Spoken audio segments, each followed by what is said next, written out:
And yet another parable this morning fired against the chief priests and the elders of the people makes you wonder if they're even getting it.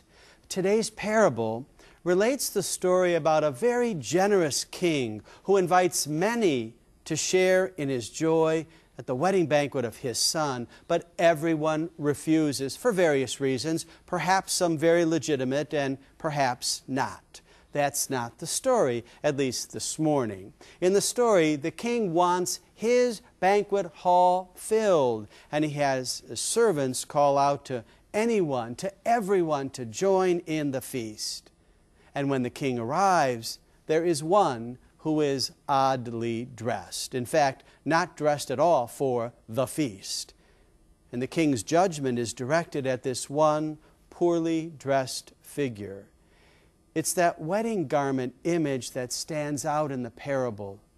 Those who were welcomed to come share the feast were also presented with an appropriate garment to wear. The many, in fact all but one, were dressed. They responded to the king's invitation by doing what it takes to celebrate with him, to share his joy. They put on the garment. But this one did not. And it is to this one that the parable's indictment is clear. The call and the invitation is there. Again, remember many months ago, Jesus called his disciples to come and follow. And again, Jesus called Peter to come out of the boat a few weeks ago. It's all about our response. We need to, at least from today's parable lesson, to put on what the king offers and asks of us. And if not, we will be tossed out. The chief priests and elders continued to refuse to hear, to listen, and to follow the Lord. They chose rather where their comfort lies, and it was their interpretation and reliance on the law, their ways, their positions, their whatevers, as the means to the kingdom. Also, they continued to be closed to what the generous king offered, celebration and life.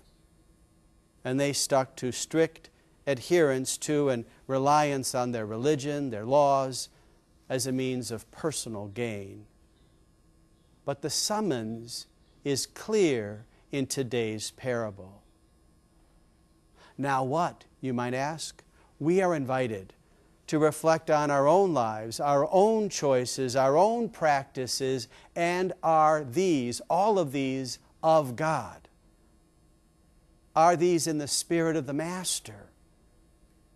Do they reflect a generous respect for the life God offers us in all ways and all times?